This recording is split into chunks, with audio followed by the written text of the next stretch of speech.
দেখো বন্ধুরা, সকলকে বন্ড স্টাডিতে ওয়েলকাম। এবার আমাদের একটা প্রশ্ন মনের মধ্যে ঘোরাফেরা করছে।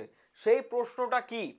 প্রশ্নটা হচ্ছে, গতকাল রাত 10টায় এসএসসি অর্থাৎ স্টাফ সিলেকশন কমিশন তোমাদের কিন্তু এমটিএস এবছর যে মাল্টিটাস্কিং স্টাফ এবং তার সাথে হাবিলদার, তার একটা টেন্টেটিভ ভ্যাকান্সি মোটামুটি বলে দিয়েছে। এবার তোমাদের মনের মধ্যে প্রশ্ন হচ্ছে, স্যার তাহলে এক্সপেক্টেড ভ্যাকান্সি কত আসতে পারে? তো সেটা কিন্তু এমটিএস এর ক্ষেত্রে বলা আছে যে প্রত্যেকটা ডিপার্টমেন্ট থেকে ডেটা কালেক্ট করে জানিয়ে দেওয়া হবে।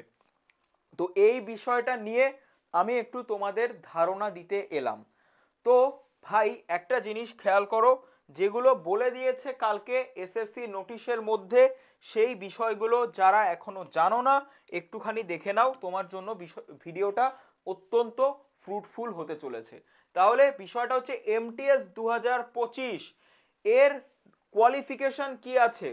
এমটিএস মনে রাখবে, এর কোয়ালিফিকেশন হচ্ছে ভাই 10th pass, only 10th pass. তুমি শুধুমাত্র এবং শুধুমাত্র ম্যাট্রিকুলেশন পাস করলেই তুমি এই পরীক্ষায় বসতে পারবে।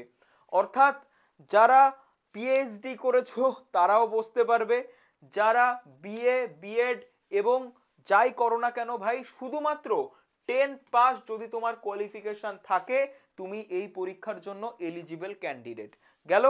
এইবার এই পরীক্ষার ফর্ম ফিল আপ সেটা কবে থেকে শুরু হচ্ছে? সেটা শুরু হচ্ছে গতকাল রাত থেকে শুরু হয়ে গেছে। 26/6 জুন মাসের 26 তারিখ থেকে ফর্ম ফিল আপ শুরু। শেষ কবে হচ্ছে? 24/7/2025, জুলাই মাসের 24 তারিখ পর্যন্ত। তাহলে দেখো, তোমাকে মোটামুটি ওরা 28 দিন টাইম দিয়ে দিয়েছে ফর্ম ফিল আপ করার। বোঝা গেল? এই 28 দিনের মধ্যে তুমি চেষ্টা করবে একদম প্রথম দিকে ফর্ম ফিল আপ করে নেওয়ার, যদি তুমি সেফ জোনে থাকতে চাও। কারণ এরপরে ওয়েবসাইট ক্র্যাশ হতে পারে, অনেক বিষয় এর মাঝে আসতে পারে। এবার ফর্ম ফিল আপ করার সময় একটা বিষয় মাথায় রাখবে, এখানে আধার কার্ড এবং তোমার যে মাধ্যমিকের মার্কশিট রয়েছে সেটা একদমই ম্যান্ডেটরি। তো এখনই গিয়ে ওটিআর করে নাও, যাতে তুমি অন্যান্য পরীক্ষার ফর্ম ফিল আপ করতে পারো। ওয়ান টাইম রেজিস্ট্রেশন করে নাও। এসএসসির যে অফিসিয়াল ওয়েবসাইট, সেখানে ssc.gov.in, এটা হচ্ছে অফিসিয়াল ওয়েবসাইট, ssc.gov.in। এবার তুমি যখন ওটিআর করবে, তারপর দেখবে তোমাকে ওরা একটা পাসওয়ার্ড দেবে, সেই পাসওয়ার্ডটা তুমি নোট ডাউন করে রাখবে। তুমি যতবার এরপরের থেকে লগ ইন করবে, তোমার ওই পাসওয়ার্ডটা ইম্পর্টেন্ট, তাহলে অবশ্যই পাসওয়ার্ডটা রেখে দেবে। তারপরে কি বলছে, কারেকশন উইন্ডো। দেখো, যদি এই 28 দিনের মধ্যে তোমার কোনো ফর্ম ফিল আপে মনে হয় যে আমার এই ডেটাটা ভুল রয়েছে, সেটা কারেকশন করার সুযোগও তোমাকে দিচ্ছে এসএসসি। সেটা কবে? সেটা হচ্ছে 29/7, জুলাই মাসের 29 তারিখ থেকে 31 তারিখের মধ্যে তোমাকে কারেকশন উইন্ডো ওপেন হয়ে যাবে।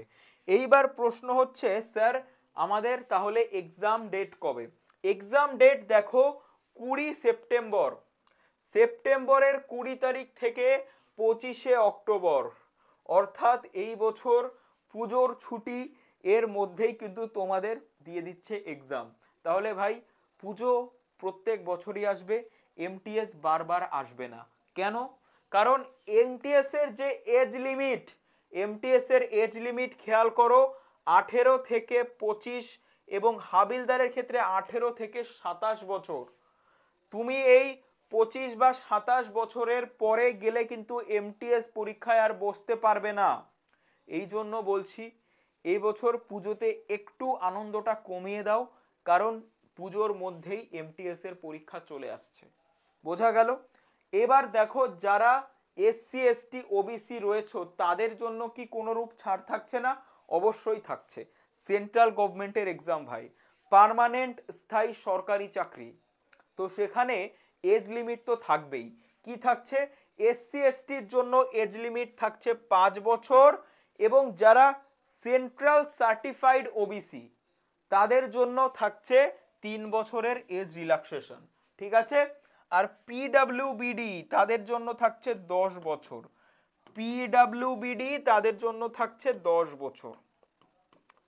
এবার যেই বিষয় নিয়ে সব থেকে বড় প্রশ্ন সেটা হচ্ছে ভ্যাকেন্সি কত আসতে পারে। তো সেই বিষয়টা তোমাদের একটুখানি বলে দেব যে ভ্যাকেন্সি কত আসতে পারে। দেখো ভ্যাকেন্সির বিষয়ে যদি আমি বলি, ভ্যাকেন্সির বিষয়ে যদি তোমাকে বলি, এই বছর যেই নোটিফিকেশনটা আউট করেছে সেখানে বলে দিয়েছে হাবিলদারের ভ্যাকেন্সি, এমটিএস হাবিলদারের ভ্যাকেন্সি রয়েছে 1075। কত রয়েছে স্যার? 1075। এবং তুমি নোটিশটা ওপেন করে দেখবে তার উপরে একটা স্টার চিহ্ন দেওয়া রয়েছে। এই স্টার চিহ্ন দেওয়ার মানে এই ভ্যাকেন্সিটা কিন্তু আবার বাড়বে, এটা কিন্তু বাড়বে, এটা কমবে না। ক্লিয়ার? এবার এমটিএস এর ভ্যাকেন্সির এক্সপেক্টেড কত হতে পারে? দেখো আমরা লাস্ট 2-3 বছরের ডেটা অ্যানালাইসিস করে তোমাদেরকে এইটুকু বলতে পারি, এই বছর এমটিএস এর ভ্যাকেন্সি থাকবে 10,000 প্লাস। 10,000 প্লাস ভ্যাকেন্সি এই বছর এমটিএস আনতে চলেছে। তাহলে যদি আমি হাবিলদার এবং এমটিএস মিলে দেখি, এখানে রয়েছে অলরেডি 1075 দিয়ে দিয়েছে, এটা আবার বাড়বে। তো এই বিষয়টা যদি আমি মাথায় রাখি তাহলে দেখব এই ভ্যাকেন্সি এবছর দুটো এক্সাম মিলে আসতে চলেছে 12,000 প্লাস। বোঝা গেল? ভ্যাকেন্সির জায়গাটা আমাদের ক্লিয়ার হলো। এইবার আমরা যেটা দেখব সেটা হচ্ছে আমাদের পরীক্ষাটা কোন মোডে হচ্ছে বা পরীক্ষার জন্য কি কি সেশন আমাদের রয়েছে। প্রথমত দেখো এমটিএস হচ্ছে একটা ওয়ান ডে এক্সাম, একদিনে পরীক্ষা, ওয়ান ডে এক্সাম। তার মধ্যেই হবে তোমার দুটো সেশন। সেশন 1-এ থাকছে অঙ্ক এবং রিজনিং। অঙ্কে থাকছে 20টা কোশ্চেন, 3টে করে মার্কস, 60 মার্কের অঙ্ক। আবার রিজনিং এ 20টা কোশ্চেন, প্রত্যেকটা কোশ্চেনে 3 মার্ক, 60 মার্কের রিজনিং। তাহলে সিবিটি 1-এ আমাদের থাকছে টোটাল 120 মার্ক। মজার বিষয় কোথায় জানো? মজার বিষয় এইখানে যে এই মধ্যে তোমার 30% মার্ক যদি তুমি স্কোর করতে পারো, অর্থাৎ এই দুটো অঙ্ক আর রিজনিং মিলিয়ে তোমাকে মাত্র 12টা কাদের জন্য? জেনারেলদের জন্য 12টা। ক্লিয়ার? আচ্ছা, যারা এসসি এসটি রয়েছে তাদের জন্য 10টা, ওবিসিদের জন্য 11টা কোশ্চেন আমাকে করতে হবে, সঠিক করতে হবে। তাহলে এর মধ্যে তুমি 36 নাম্বার যদি টার্গেট করো, বা তুমি একটু টার্গেট রাখা ভালো, বেশি 40 নাম্বার তুমি টার্গেট রাখো যে আমাকে এটা ঠিক করতে হবে, হয়ে গেল।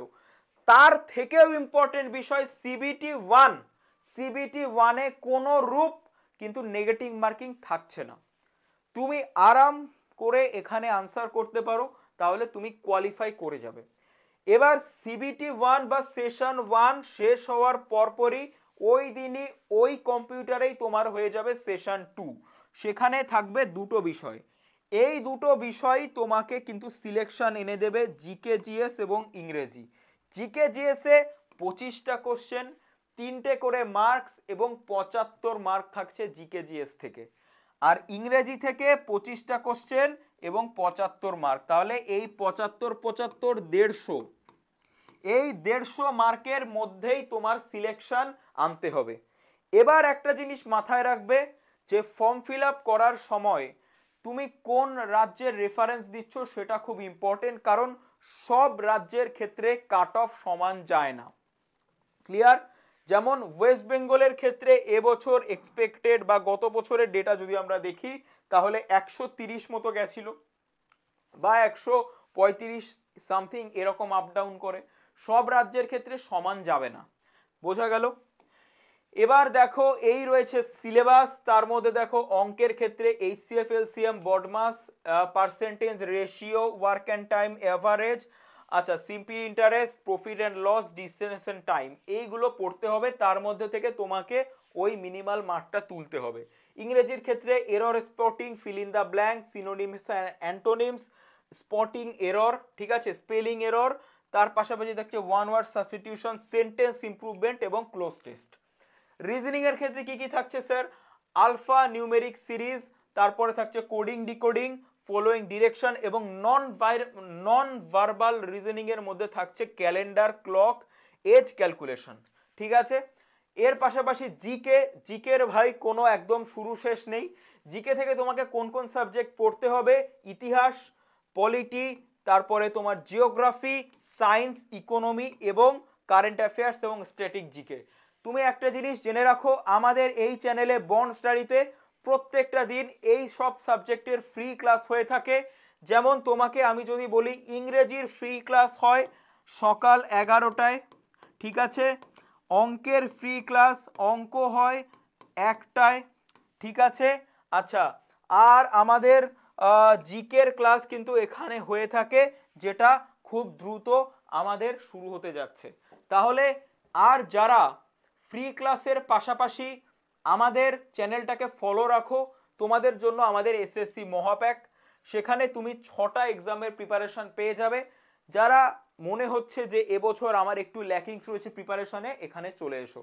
তাহলে প্রত্যেকে ভালো থেকো, সুস্থ থেকো এবং এমটিএস এর জন্য এবছর পড়াশোনা করতে থাকো, যাতে একটা সিট তোমার নামে তোলা থাকে।